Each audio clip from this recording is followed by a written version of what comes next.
Buenas tardes. Esta tarde el Señor quiere hablar a nuestras vidas. Y hay una frase que un amigo publicó en las redes sociales esta semana y creo que es relevante para lo que vamos a hablar el día de hoy. Y la frase decía: la palabra de Dios no es antigua. Y podemos reflexionar sobre esta parte de la frase y entender que es real. La palabra de Dios no es algo que se ha ido desgastando conforme al tiempo, no es algo que se quedó en el pasado. La palabra de Dios no ha perdido su vigor, su fuerza. La palabra de Dios no es antigua. La segunda parte de esta frase decía: la palabra de Dios no es moderna.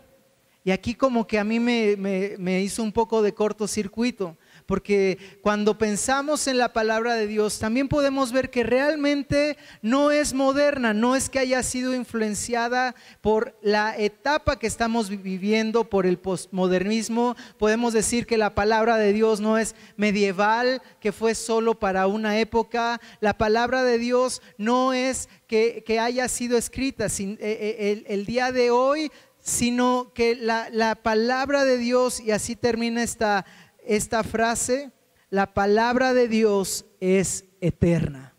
La palabra de Dios es eterna, está fuera del tiempo y es una puerta, una ventana en los cielos que nos da luz y que nos guía. Y no importa que ha habido personas o grupos que han querido acabar con la palabra de Dios. Hay personas o grupos que han querido deteriorar o poner en tela de juicio la palabra de Dios, pero la palabra de Dios es eterna y por eso es contemporánea, por eso es actual, por eso es relevante a nuestras vidas hoy.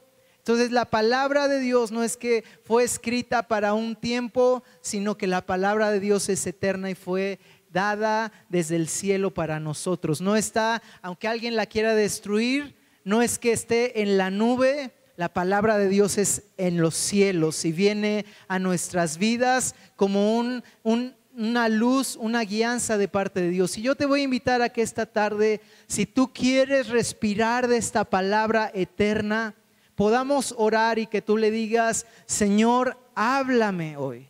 Esa parte que no es antigua, ni moderna, ni futurista, es hoy, es la palabra que tú tienes desde el cielo soplando para mi vida hoy. Puedes decirle conmigo y repetir diciendo: Padre Celestial, gracias por tu palabra. Hoy háblame. Si tienes que quitar prejuicios, quítalos. Si tienes que romper esquemas en mi vida, rómpelos. Pero habla tu palabra a mi vida. Dame dirección, que tu palabra alumbre, que tu palabra sane, que tu palabra sea mi sustento y mi roca firme hoy, en el nombre de Cristo Jesús. Amén. Este mes vamos a estar tocando el tema de la cruz que nuestro Salvador usó para darnos ahí salvación, redención y reconciliación. Y vamos a tocar este tema acerca de la cruz. Y el jueves Hilda nos compartía acerca de cómo la cruz es la expresión máxima de amor de Dios. Es la expresión de amor que sobrepasa cualquier otro amor, porque Dios es amor. Y entonces en la cruz podemos ver el gran amor que nos tuvo. Pero la cruz también es un reflejo no solo del amor de Dios. La cruz es un reflejo, un destello de la ira de Dios. Y el tema de hoy es la ira de Dios o la cruz. La ira o la cruz. Y sabes que la ira de Dios es una de las doctrinas de la fe cristiana. La ira de Dios sobre el pecado es una de las doctrinas que es nuestra convicción, es lo que hemos creído. La Biblia habla mucho de esta característica de Dios, de esta ira que hay en Dios. Y algunos estudiosos dicen que es de los 20 temas principales de toda la Biblia acerca de la ira de Dios. Y quiero que podamos iniciar en un versículo en Jeremías, unos versículos en el capítulo 7 de Jeremías. porque cuando escuchamos la ira de Dios, a veces hay un entendimiento que nos falta. O queremos evitarlo. Incluso la iglesia como que podría querer evitarlo, ¿no? Pensando, no, es que es algo que quedó en la antigüedad. Y vamos a ver qué es lo que dice la Escritura acerca de la ira de Dios. Jeremías 7, versículo 23, dice: más bien les mandé esto diciendo. Dios está hablando y esto es el propósito, el anhelo, el corazón de Dios. Escuchen mi voz y yo seré su Dios y ustedes serán mi pueblo. Anden en todo el camino que les he mandado para que les vaya bien. Dios está deseando que nos vaya bien. Puedes voltear con alguien y decirle: Dios quiere que te vaya bien. Si no te lo dijo muy convencido, tú díselo de regreso más convencido, ¿verdad? Dios quiere que te vaya bien. Ese es su propósito. Para que nos vaya bien, Dios está diciendo: oigan, escuchen mi voz. Yo voy a ser su Dios. Ustedes van a ser mi pueblo, mis hijos, y yo quiero que les vaya bien. El versículo 24 es la respuesta de la humanidad hacia ese deseo de Dios.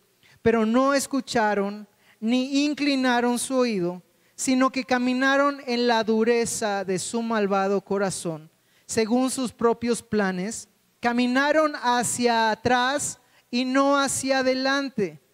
Caminaron hacia atrás. ¿Cuántos podemos ver que a veces en nuestras vidas caminamos hacia atrás porque el pecado nos lleva a eso, a caminar hacia atrás y no hacia adelante? Y caminar sobre nuestros propios planes es algo que va al contrario, en sentido contrario de: Dios, los planes que tú tienes para mí. No, yo quiero caminar sobre mis propios planes. En lugar de escuchar la voz de Dios, queremos tapar nuestros oídos y tener un corazón duro. Versículo 28. Por tanto les dirás: esta es la nación que no escuchó la voz del Señor su Dios, ni aceptó la corrección. La fidelidad se ha perdido, ha sido eliminada de sus bocas. Versículo 29, corta tu cabellera y arrójala. Prorrumpe en lamento sobre los cerros, pues el Señor ha rechazado y ha abandonado a la generación objeto de su ira.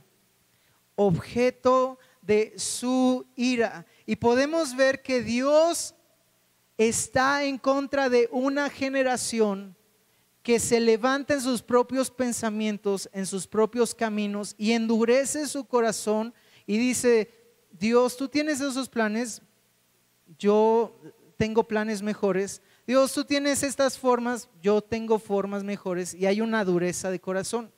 Y a ese tipo de generación Dios le llama un objeto. O sea, un blanco, está apuntando y es un objeto de su ira. Y quiero que podamos entender mejor la ira de Dios, porque la cruz es un lugar donde se refleja la ira de Dios. Pero es un lugar donde se refleja la mayor expresión de amor en todo el universo y en todos los tiempos, que es el amor de Dios.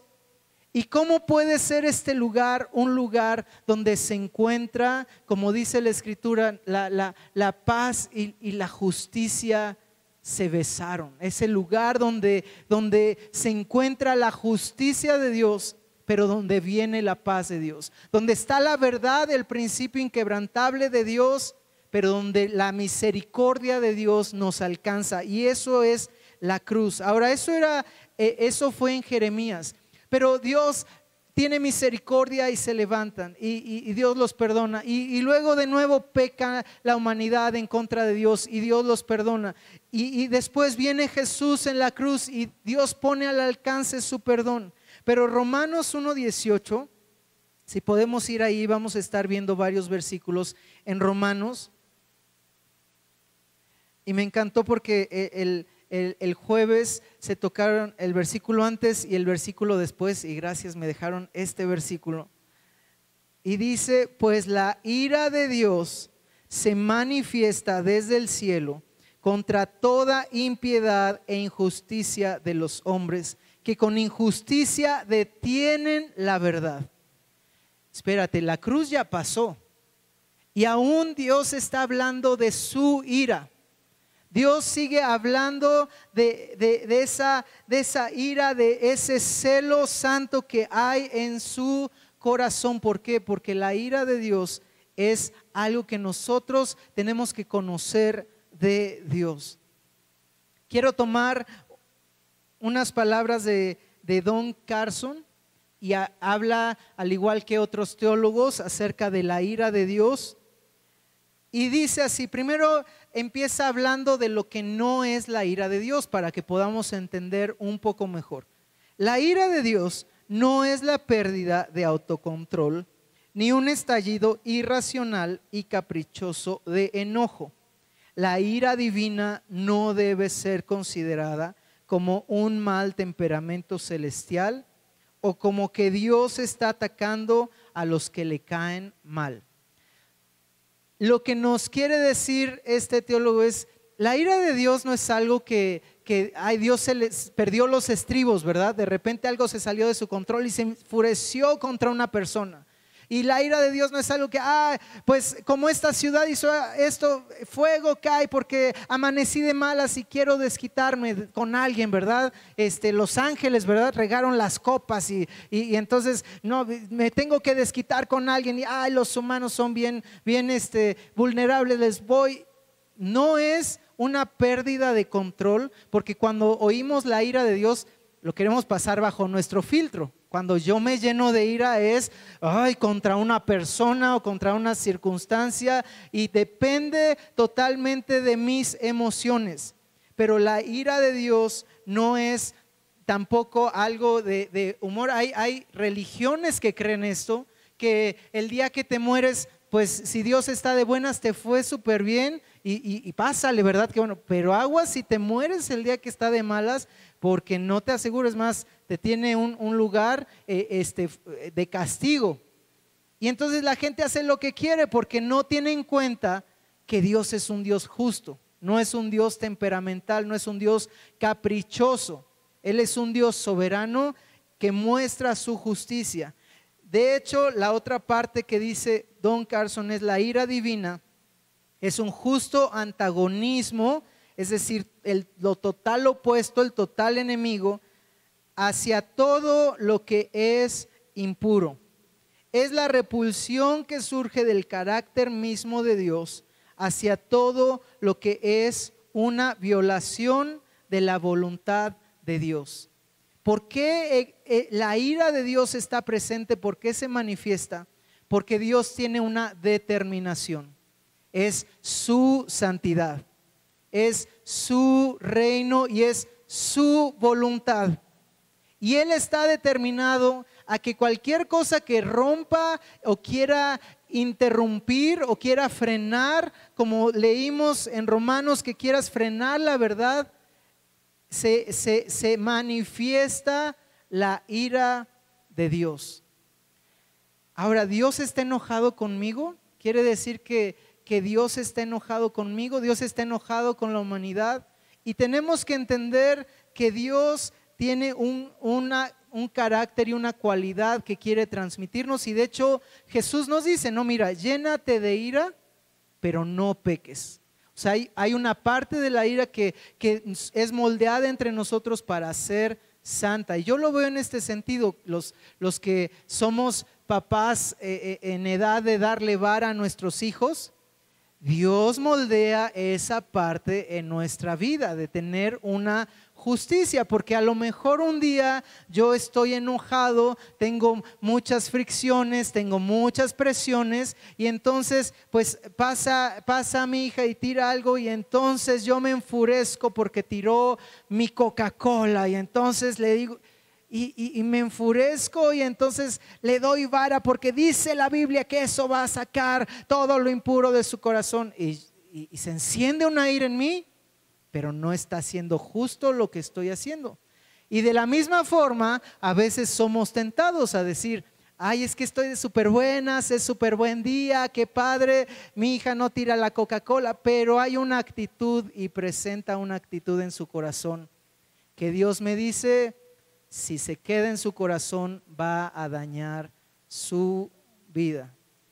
Y a veces esa voz de Dios viene de parte de la esposa, ¿verdad? O de parte del esposo a la esposa, y hay que corregir.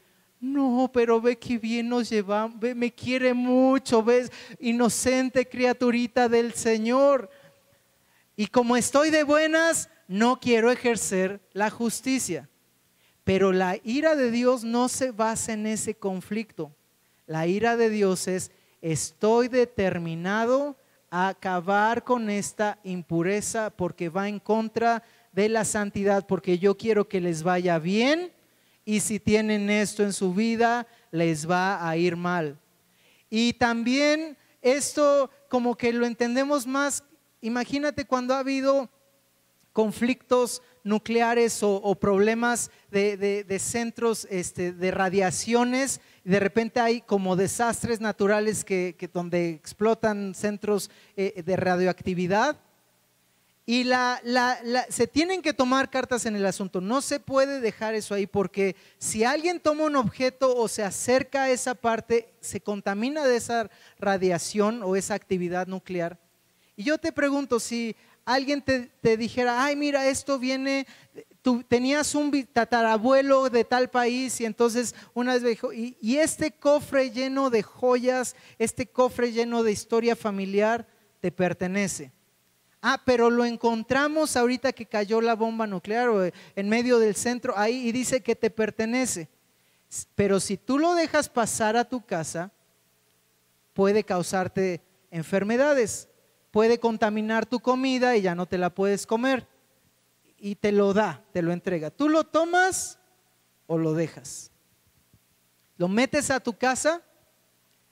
No, porque ¿qué tienes que hacer? Primero tiene que haber una descontaminación, y yo no voy a arriesgar ni por un poco el que pueda permitir pasar a mi casa algo que va a dañar. Y la ira de Dios se manifiesta sobre el pecado y despierta en Dios un celo santo para, con un objetivo claro y con una determinación, acabar con eso que va en contra de su voluntad, en contra de su reino.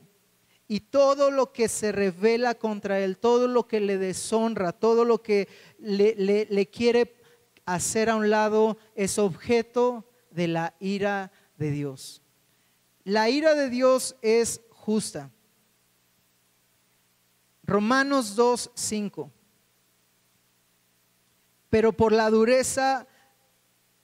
tu dureza y por tu corazón no arrepentido, acumulas sobre ti mismo ira para el día de la ira y de la revelación del justo juicio de Dios. Este y otros pasajes nos hablan de cómo la dureza trae consecuencias a nuestra vida, y cómo el vivir una vida sin arrepentimiento, y arrepentimiento no es que estemos aquí esta mañana, arrepentimiento es que tú dejas de practicar el pecado, dejas de hacer las cosas que ofenden a Dios, tomas una vida de: Dios, yo quiero más de ti, haz tu justicia en mi vida, límpiame de todo pecado. Porque mientras no vivimos una transformación de esa forma, dice este versículo, acumulamos la ira de Dios, porque hay un día que incluso le denomina el día de la ira. Y son cosas que nuestra mente a veces quiere evadir. Así es que si tu mente está evadiendo la ira de Dios, dile: ven para acá, ven, siéntate, ven, escucha la palabra de Dios, porque la cruz no es una palabra de condenación. Jesús no vino a condenar y a destruir. Jesús vino para que seamos salvos de esta ira venidera, de esta ira que viene. La palabra de la cruz es: tú puedes ser salvo siendo reconciliado con Dios, pero si no eres reconciliado con Dios, hay una ira acumulándose sobre la vida del pecador. Y vemos en este mismo libro, Romanos 1, versículo 21, un poco desglosado de cómo es la ira de Dios. La ira de Dios viene por ponerte en el lugar de Dios, como leímos en Jeremías. porque versículo 21, Romanos 1:21, porque habiendo conocido a Dios, no le glorificaron como a Dios ni le dieron gracias, más bien se hicieron vanos en sus razonamientos. Versículo 22, profesando ser sabios, se hicieron fatuos. Es decir, yo puedo controlar mi vida, yo puedo controlar mi justicia, yo puedo controlar este pecado. O sea, la Biblia no entiende, la Biblia quedó en la antigüedad, esta parte no ha aplicado, y porque este pecado me acomoda bien y no me va a hacer ningún daño. Y eso es un pensamiento vano de cómo podríamos nosotros pensar mejor que Dios. Y cuando endurecemos nuestro corazón, ahí está la ira de Dios. Versículo 23, cambiaron la gloria del Dios incorruptible por una imagen a la semejanza de hombre corruptible. Versículo 25, ellos cambiaron la verdad de Dios por la mentira y veneraron y rindieron culto a la creación antes que el Creador. Cuando adoramos a algo más que a Dios, cuando damos nuestro tiempo o nuestro corazón más que a Dios, Dios se enoja, Dios manifiesta su ira o acumula su ira. A veces hay juicios que son inmediatos, a veces Dios extiende su misericordia, pero finalmente la ira de Dios está ahí. Y como ellos no aprobaron tener en cuenta a Dios, dice este pasaje, los entregó Dios, el versículo 28, a una mente reprobada para hacer lo que no es debido. Y entonces cuando no apruebas a Dios, y vivimos en medio de una generación que no aprueba a Dios, que está poniendo para empezar a prueba a Dios y le está diciendo, no, tú no eres parte de esta sociedad, de este tiempo, como que esto ya se quedó atrasado. Y si quieres que te aceptemos, Dios, entonces mira, esto es el postmodernismo. Bienvenido Dios, adáptate.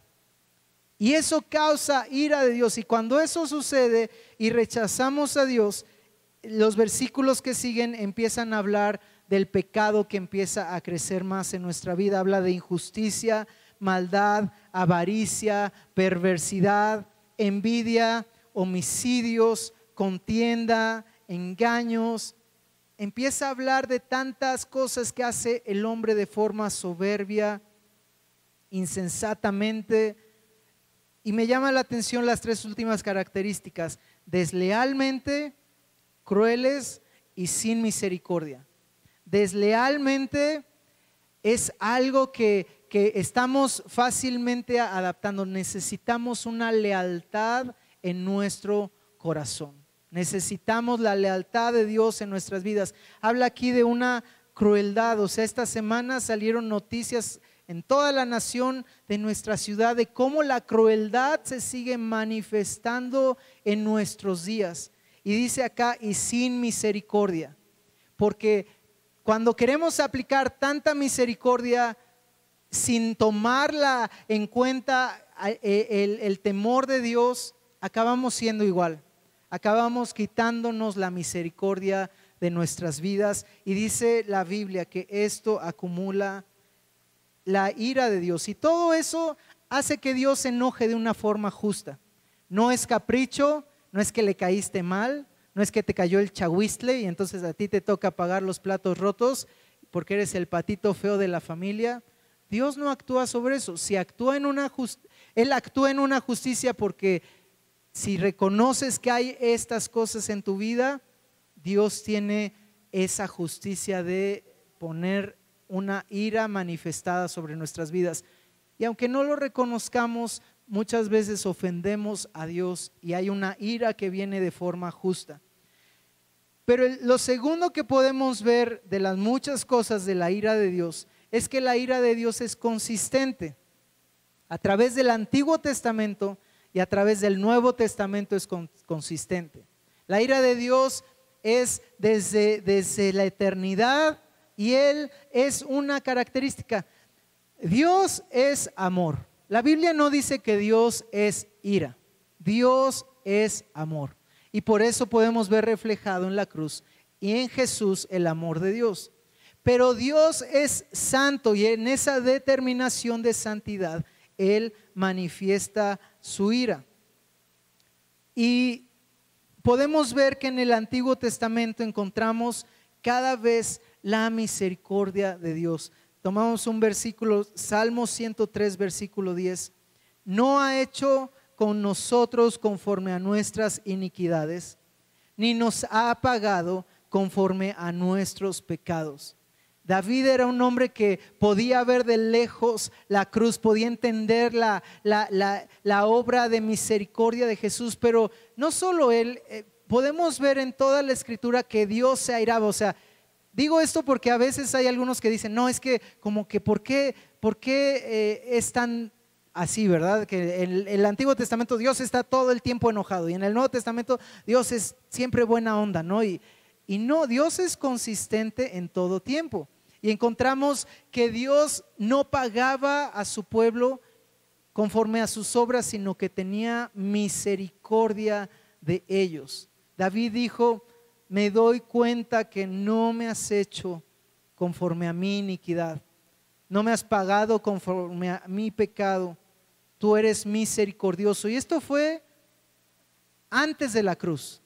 Y Dios que venía y en su ira, porque todo lo que leímos lo hacía el pueblo, y se levantaba un Moisés, Dios, me paro, no destruyas al pueblo. Y Dios en su ira decía, yo no puedo permitir que esto pase a la tierra prometida, los voy a destruir. Y Moisés decía a Dios, es por tu gloria, no vayan a decir, los sacó para destruirlos en el desierto. Y Dios tuvo misericordia.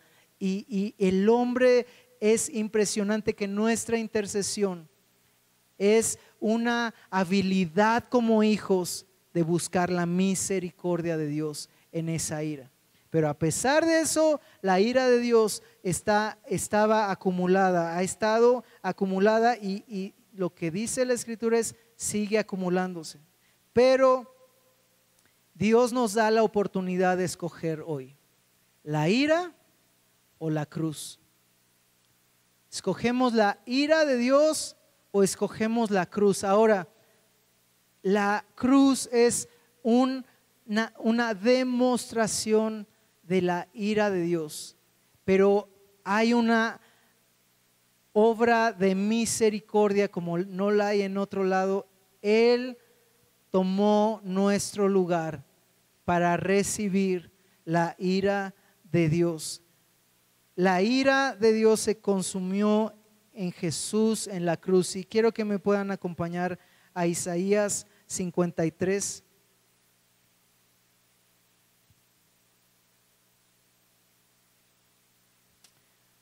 Y vamos a leer varios versículos, pero yo quisiera invitarte a que tú puedas abrir tus ojos espirituales y ver cómo en estos días estamos recordando este pasaje que el Señor envió desde muchos años antes de que Jesús viniera a la tierra, como una promesa, pero también como una señal de la justicia que estaba cumpliéndose en Jesús.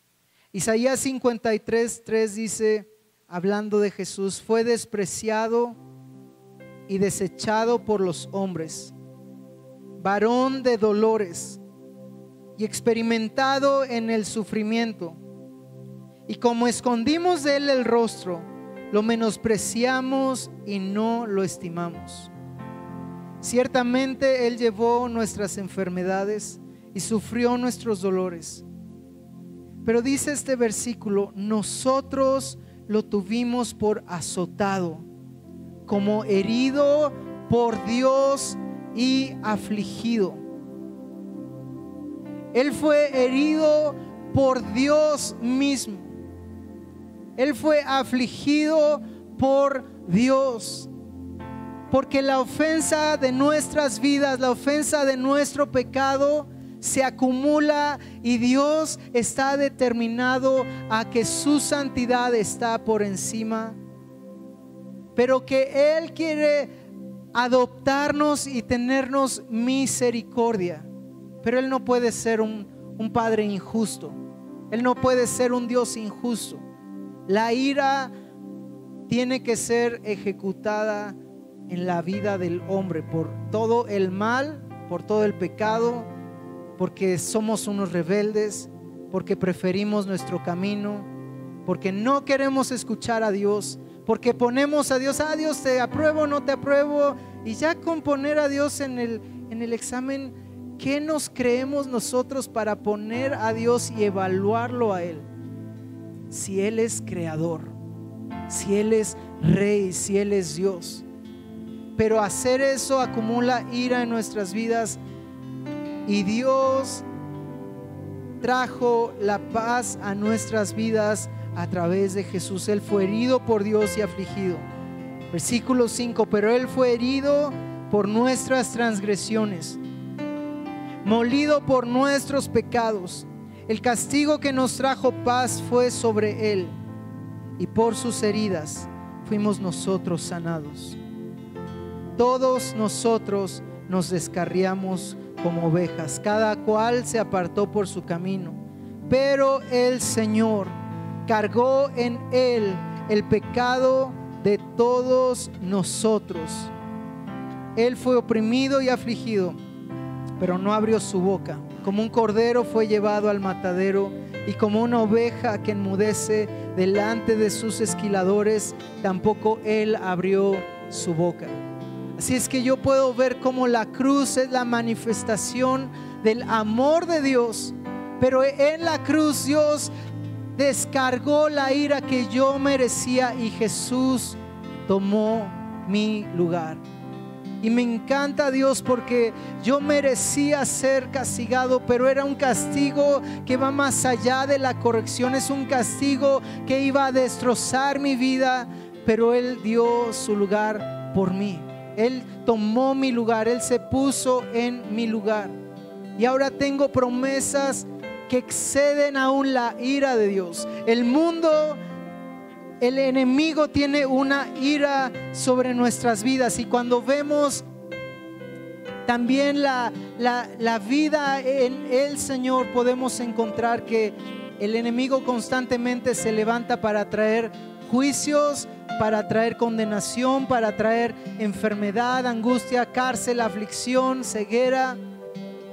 Y entonces Él quiere extender su ira, y en Daniel 3 nos muestra un rey airado con el pueblo, y no era Dios, era un rey que buscaba toda la adoración para él, y que Dios no recibiera, ni ningún otro Dios ni ninguna otra autoridad recibiera un lugar.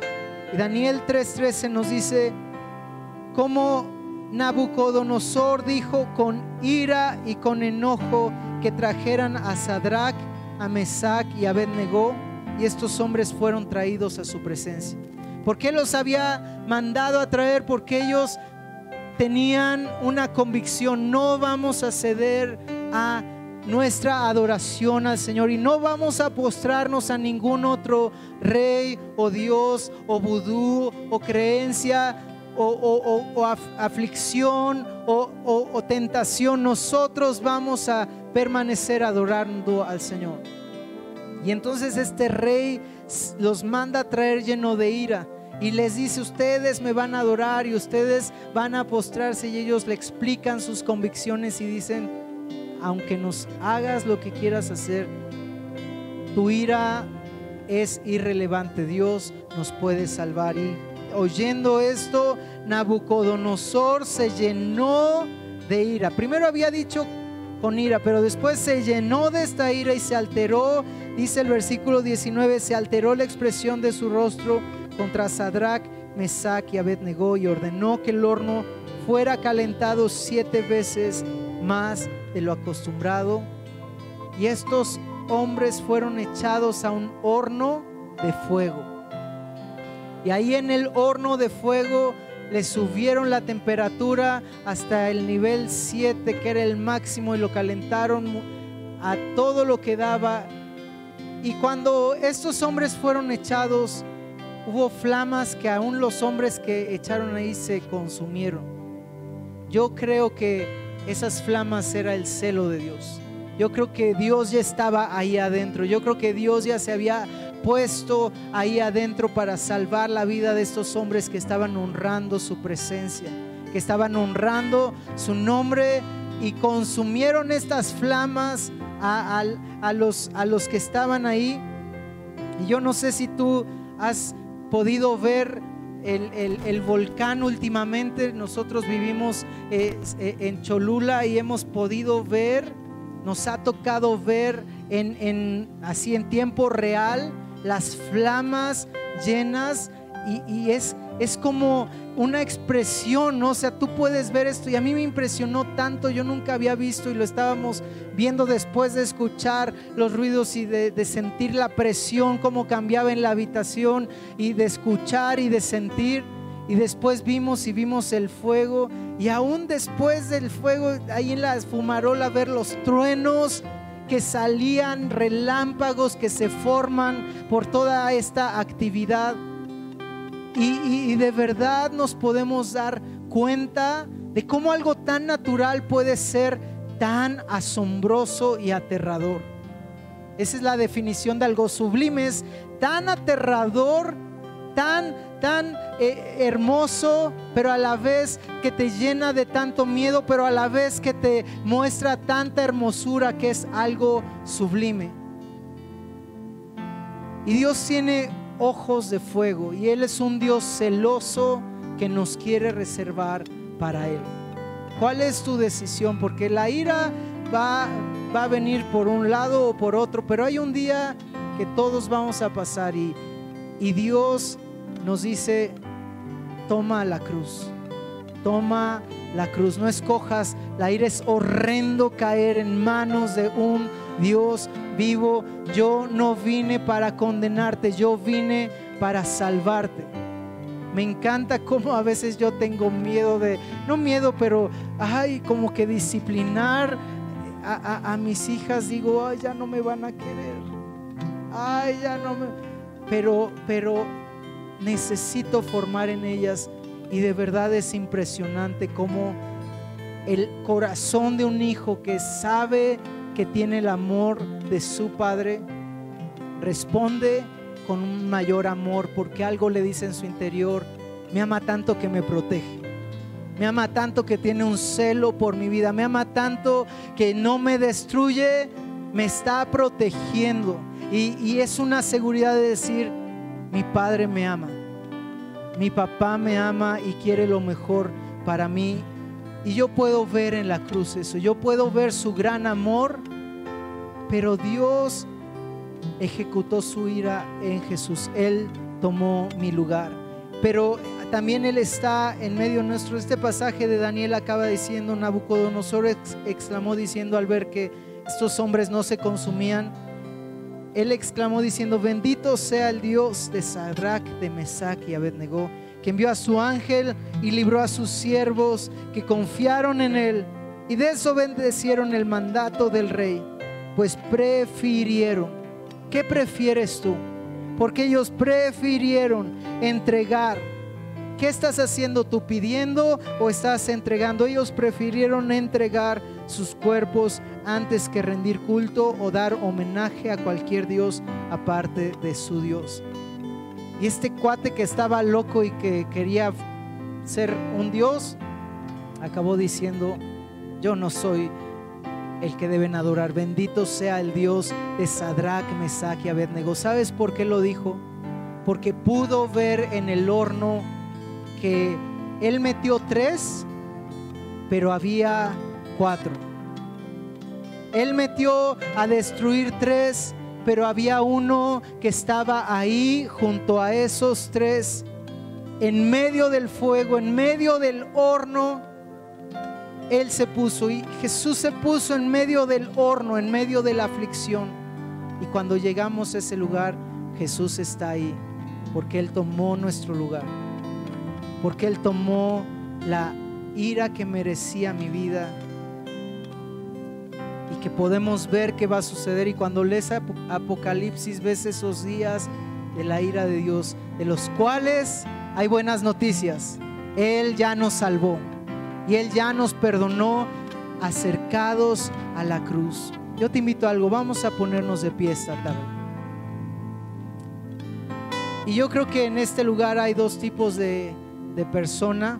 Aquellos que dicen: la ira de Dios aún está sobre mi vida porque yo no he ido a la cruz, no me he reconciliado con Jesús. La Biblia dice: todos pecamos y estamos destituidos de la gloria de Dios. Pero también nos dice: mas a todos los que creyeron en el Hijo de Dios, a todos los que creen en Él, a todos los que le recibieron, les dio la autoridad, la potestad, el privilegio de ser hechos hijos de Dios. Y con todo ojo cerrado, yo quiero invitarte, si tú estás aquí por primera o primeras veces, nunca le has abierto tu corazón a Jesús,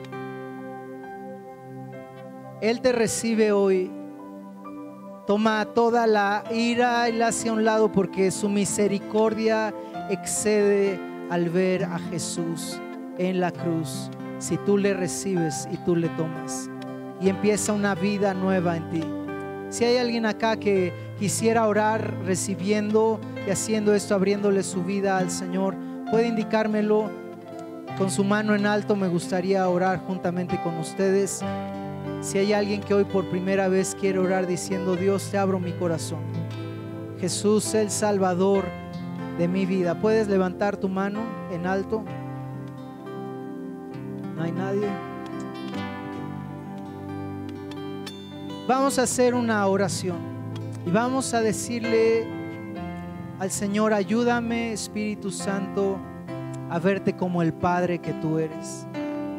Yo no me quiero hacer a un lado cuando viene tu disciplina o cuando vienen tus palabras, porque yo sé que al final tú me amas y me sigues amando.